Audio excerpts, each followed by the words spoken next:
জড়াইছে কি জড়ান নাই? তাহলে আমাদের দরকার আছে না নাই? তারপরে আয়াতে আল্লাহ বলছেন, ইয়া আইয়ুহাল্লাযীনা আমানু হাল আদুল্লুকুম আলা তিজারাতিন তুনজিকুম মিন আযাবিন আলীম। বলেন আল্লাহু আকবার। আল্লাহ কত সুন্দর কথা বলছেন। আল্লাহ বলছেন, ইয়া আইয়ুহাল্লাযীনা আমানু, হে ঈমানদারগণ, হে মুমিনগণ, হাল আদুল্লুকুম আলা তিজারাতিন তুনজিকুম মিন আযাবিন আলীম। হে ঈমানদারগণ, হে মুমিনগণ, তোমাদেরকে এমন একটা ব্যবসার সন্ধান দেব যে ব্যবসাটা তোমাদেরকে জাহান্নামের আগুন, আযাবুন আলীম, যন্ত্রণাময় শাস্তি থেকে রক্ষা দিবে। কি বলছেন আল্লাহ? হে ঈমানদারগণ, হে ঈমানদার বলতে কাকে বুঝাইছেন? আমাদের। কাকে? আমাদেরকে বোঝানো হয়েছে। আল্লাহ বলছেন, এই ঈমানদারগণ, তোমাদেরকে এমন একটা ব্যবসার সন্ধান দেব, এমন একটা ব্যবসার সন্ধান দেব যে ব্যবসা তোমাদেরকে যন্ত্রণাময় শাস্তি থেকে রক্ষা দিবে। সেই ব্যবসাটাকে কি শুনবেন? শুনবেন কি? শুনবেন কি? আল্লাহ তাআলা আবার বলছেন, আল্লাহ তাআলা আবার 11 নম্বর আয়াতে বলছেন, তুমিনুনা বিল্লাহি ওয়া রাসূলিহি ওয়া তুজাহিদুনা ফি সাবিলিল্লাহ বিআমওয়ালিকুম ওয়া আনফুসিকুম যালিকুম খায়রুল লাকুম ইন কুনতুম তা'লামুন। আল্লাহু আকবার। আর জোরে বলেন আল্লাহু আকবার। আল্লাহ রাব্বুল আলামিন বলছেন, হে মুমিনগণ, প্রথম নম্বর আয়াতে বললাম তোমাদেরকে এমন একটা ব্যবসার সন্ধান দেব যে ব্যবসা তোমাদেরকে যন্ত্রণাময় শাস্তি থেকে রক্ষা দেবে। সেই ব্যবসাটা হলো তুমিনুনা বিল্লাহি ওয়া রাসূলিহি, সর্বপ্রথম আল্লাহ ও আল্লাহর রাসূলকে বিশ্বাস করতে হবে। কি করতে হবে? জোরে বলুন। বিশ্বাস করতে হবে। তুমিনুন, আল্লাহ ও আল্লাহর রাসূলের প্রতি ঈমান আনা লাগবে। তুমিনিন শব্দের অর্থ হলো ঈমান। বিল্লাহি ওয়া রাসূলিহি, আল্লাহ ও আল্লাহর রাসূলের প্রতি ঈমান আনতে হবে। ঈমান শব্দের অর্থ হলো কি? বিশ্বাস। সর্বপ্রথম আল্লাহ ও আল্লাহর রাসূলের প্রতি বিশ্বাস করতে হবে। তারপরে শব্দটা বলছে তুজাহিদুনা ফি সাবিলিল্লাহ, এবং তোমাদের জান ও মাল দিয়ে আল্লাহর পথে যুদ্ধ করতে হবে। বিআমওয়ালিকুম ওয়া আনফুসিকুম যালিকুম খায়রুল লাকুম ইন কুনতুম তা'লামুন। আল্লাহু আকবার।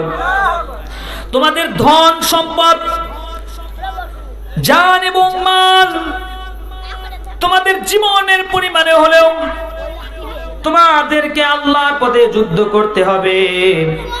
যদি করো, কি করতে হবে? যুদ্ধ করতে হবে।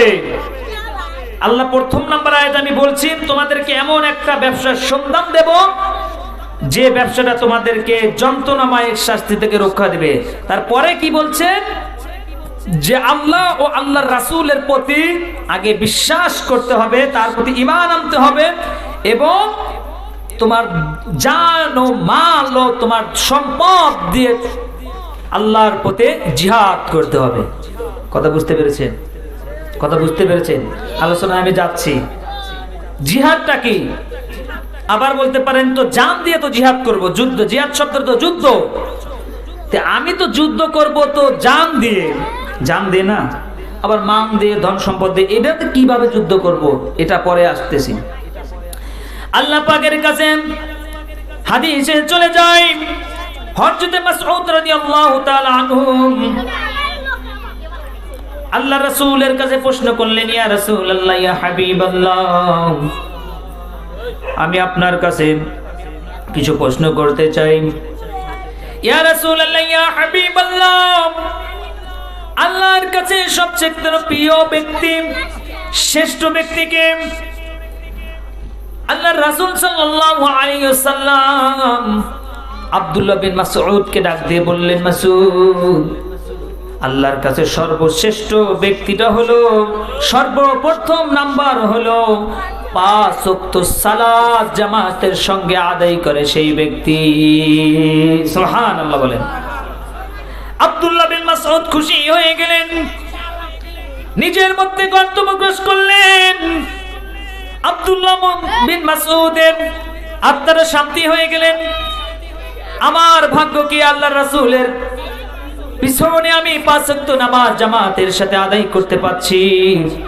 আল্লাহর রাসূল তো এটাই বললেন যে সর্বশ্রেষ্ঠ মানুষ আল্লাহর কাছে প্রিয় হলো যে 5 ওয়াক্ত নামাজ জামাতের সঙ্গে আদায় করে। আল্লাহর রাসূলকে আবার আব্দুল্লাহ বিন মাসউদ দ্বিতীয় নাম্বার প্রশ্ন করলেন, ইয়া রাসূলুল্লাহ, ইয়া হাবিবাল্লাহ, দ্বিতীয় নাম্বার কোন ব্যক্তি আল্লাহর কাছে সর্বোত্তম শ্রেষ্ঠ? আল্লাহ রাসূল ডাক দিয়ে বললেন, ইয়া মাসউদ, দ্বিতীয় নাম্বার ব্যক্তি হলো আল্লাহর পথে সংগ্রাম করে যে, সুবহানাল্লাহ, আল্লাহর পথে যুদ্ধ করে যে। আব্দুল্লাহ বিন মাসউদ খুশি হয়ে গেলেন, তিনি মনে আনন্দ পেলেন, আমি তো আল্লাহর রাসূলের সাথে যুদ্ধ করতে কাফেরদের বিরুদ্ধে যুদ্ধ করেছি, আমি তো এটাও করেছি। তৃতীয় নম্বরে প্রশ্ন করলেন, ইয়া রাসূলুল্লাহ, ইয়া হাবিবাল্লাহ, তৃতীয় নাম্বার কোন ব্যক্তি আল্লাহর কাছে শ্রেষ্ঠ? আব্দুল্লাহ বিন মাসউদ এই কথা বলা হয়, আব্দুল্লাহ বিন মাসউদ 3 নাম্বার হল আল্লাহর কাছে সর্বশ্রেষ্ঠ ব্যক্তি হলো পিতা মাতার খেদমত করে যে ব্যক্তি। সুবহানাল্লাহ বলেন। সর্বপ্রথম কি বললাম? আল্লাহ 5 ওয়াক্ত নামাজ সালাত যে জামাতের সাথে আদায় করে আল্লাহর কাছে শ্রেষ্ঠ সেই ব্যক্তি। দ্বিতীয় নম্বরে বললাম আল্লাহর পথে সংগ্রাম ও যুদ্ধ করে যে আল্লাহর দ্বীন প্রতিষ্ঠা করার জন্য প্রতিনিয়ত যারা রক্তক্ষরণ করছেন, প্রতিনিয়ত যারা জেল কাটছেন, প্রতিনিয়ত যারা আল্লাহর জমিনে আল্লাহর দ্বীন প্রতিষ্ঠা করার জন্য যারা জীবনের বিনিময়ে রক্তের বিনিময়ে দ্বীন প্রতিষ্ঠা করার জন্য যারা প্রতিনিয়ত রক্ত ঝরাচ্ছেন, প্রতিনিয়ত শ্রেষ্ঠ। সুবহানাল্লাহ বলবেন না? তৃতীয় নাম্বার বললাম যে মা বাবার খেদমত করে। এই তিনটা যে বললাম, বলতে তিনটা ওয়াজিব না সুন্নত? ওয়াজিব না সুন্নত না ফরজ? নামাজ পড়া ফরজ, মা পিতা মাতার খেদমত করা কি ফরজ, তারপরে যুদ্ধ করা কি ফরজ। 2টা আয়াত 3টা আয়াত তেলাওয়াত করে ফেলেছি। আল্লাহ তাআলা বলছেন এই ওসিলায় তোমাদেরকে আমি দেব, তোমরা যদি আমার পথে যুদ্ধ করো, নিজের জীবনের বিনিময়ে যদি যুদ্ধ করো, সংগ্রাম করো, তোমাদেরকে আমি কি দেব? দেখেন পরের আয়াতে বলছেন, ইয়াগফিরু লাকুম যুনুবাকুম ওয়া ইয়াদখিলকুম জান্নাতিন তাজরি মিন তাহতিহাল আনহার ওয়া মাসাকিন তাইয়্যিবাতান ফি জান্নাতিন আদনিন যালিকাল ফাওজুল আযীম। আল্লাহু আকবার। আল্লাহ ডাকতে বলছেন, ইয়াগফিরু লাকুম যুনুবাকুম ওয়া ইয়াদখিলুকুম জান্নাহ। এর ফলে তোমাদেরকে সর্বপ্রথম আমি তোমাদের যত পাপ সমূহ আছে সব পাপকে আমি ক্ষমা করে দেব। সুবহানাল্লাহ। পাপ সমূহকে ক্ষমা করে দিয়ে তোমাদেরকে এমন একটা জান্নাতে প্রবেশ করাবো, এমন একটা জান্নাতের উচ্চ স্থানে তোমাদেরকে বসাবো যে জান্নাতের তলদেশ দিয়ে নহর প্রবাহিত হবে। সুবহানাল্লাহ। এখান থেকে আমরা কি শিক্ষা পেলাম? প্রথম নাম্বার আয়াতে বলছেন, হে রাসূল, তোমাকে আমি দিন দিয়ে পাঠিয়েছি জমিনের মধ্যে, পৃথিবীর জমিনে তোমাকে দিন দিয়ে পাঠিয়েছি এবং দিনের উপর জয়ী করার জন্য পাঠিয়েছি। তারপরে বলছেন তোমাদেরকে, হ্যাঁ মুমিনগণ, তোমাদেরকে এমন একটা ব্যবসার সন্ধান দেব যে ব্যবসা তোমাদেরকে যন্ত্রণাময় শাস্তি থেকে রক্ষা দেবে।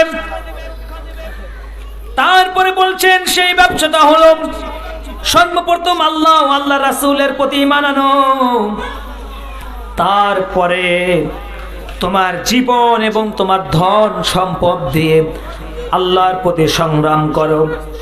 আল্লাহর পথে কি সংগ্রাম করো। যদি এইগুলো করতে পারো, তারপরে আল্লাহ কি বলছেন, তোমাদেরকে এমন একটা জান্নাতের উচ্চ স্থানে বসাবো, যে উচ্চ স্থানের নিচ দিয়ে তলদেশ দিয়ে হবে নহর প্রবাহিত হবে। সুবহানাল্লাহ।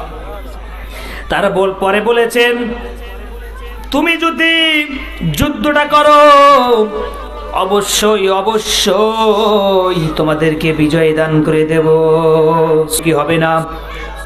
হবে কি হবে না? কারণ আমরা তো জান্নাত চাই, চাই কি চাই না? আমাদের বাড়ি তো ছিল জান্নাতে। হযরত আদম আলাইহিস সালাম তো জান্নাতের অসীম বাড়ি। যদি ওই ফল যদি না খেতেন, তাহলে জান্নাত থেকে আর বের হতো না। আল্লাহ বলেছিল না গাছের কাছে যাবা না, ফল খাবা না, তারে জান্নাতে বসবাস করতে পারবে। কিন্তু তাগুত শয়তান হাওয়া আলাইহিস সালামকে ধোঁকা দিয়ে ফলটা খাওয়ালেন, আদম আলাইহিস সালামকেও খাওয়ালেন, তিনিও খেলেন, জান্নাত থেকে বের হলেন। আমরা ছিলাম তো জান্নাতের অধিবাসী, আমরা কেন জান্নাতে যাব না? আমরা কেন জান্নাতের আশা করব না? জান্নাত কত সুন্দর জানবেন? মায়া ঘেরা রঙিলে পৃথিবী নয়তো সুখের খনি, মায়া ঘেরা রঙিলে পৃথিবী নয়তো সুখের খনি। জান্নাত চির সুখেরি ঘর, জান্নাত চির সুখেরি ঘর, যদি জানতে ওগো তুমি, মায়া ঘেরা রঙিলে পৃথিবী নয়তো সুখের খনি, মায়া ঘেরা রঙিলে পৃথিবী নয়তো সুখের খনি। সুখের খনি কি? ও মুসলমান ভাইরা রে, এই জান্নাত এত সুন্দর যদি জানতে পারতাম, এই দুনিয়া যদি 10 বার যদি বেচা যায়, একটা জান্নাতের চেয়ারের সমান হবে না। সেই কিয়ামতের ময়দানে তোমাদেরকে একত্রিত করে কিতাব দেওয়া হবে হাতে, একটার পরে একটা আমল তুমি দেখতে থাকবে, তুমি কি করেছো ওই কিতাবে লেখা যাবে। কারণ যে এই যে দুইটা সিসি ক্যামেরা, কিরমান কাতিবিন, দুই কাঁধে দুইটা ফেরেশতা আছে, সেই ফেরেশতা প্রতিনিয়ত লিখতে থাকছে। ঠিক আছে, আজকের থেকে তওবা করো। আমি যে কথাটা প্রথমেই বললাম যে আল্লাহ রাসূলকে দিন হিসাবে পাঠিয়েছেন, দিনকে বিজয় করার জন্য পাঠিয়েছেন, এবং এই দিনকে বিজয় করার জন্য যদি এই দিনের পথে থাকো, আল্লাহ বলছেন তোমাকে এমন একটা ব্যবসার সংবাদ দেবো যে ব্যবসা তোমাদেরকে জাহান্নামের আগুন থেকে বাঁচাবেন। সেই জাহান্নামের আগুন, সেই ব্যবসাটা হলো কি, আল্লাহর পথে সংগ্রাম করতে হবে, নবী রাসূলকে বিশ্বাস করতে হবে। যদি এটা করো, তাহলে আল্লাহ কি জান্নাত দিবেন? এমন একটা জান্নাত দিবেন যে জান্নাতে তলদেশ দিয়ে হবে নহর প্রবাহিত। বলেন সুবহানাল্লাহ। আর যদি সেই দিনের পথে সংগ্রাম করো, তাহলে তোমাদেরকে অবশ্যই অবশ্যই বিজয়ী দান করে দেবে। তারপরে 3টা হাদিস বলেছিলাম যে সর্বপ্রথম আল্লাহর কাছে 3টা ব্যক্তি হলো সর্বোত্তম। সর্বপ্রথম হলো 5 ওয়াক্ত নামাজ যে জামাতের সাথে আদায় করে, সে আল্লাহর কাছে সর্বোত্তম ব্যক্তি। 2 নম্বর হলো যে আল্লাহর পথে সংগ্রাম করে, সে সর্বোচ্চ উত্তম ব্যক্তি। 3 নম্বর হলো যে মা বাবা খেদমত করে। এই 3টা জিনিসই করতে হবে। আজকের থেকে তওবা করে মা বাবার কাছে ক্ষমা চান। যদি মা বাবা বেজার হয়, তুমি জাহান্নামী হওয়া যাবে, কোনো কথা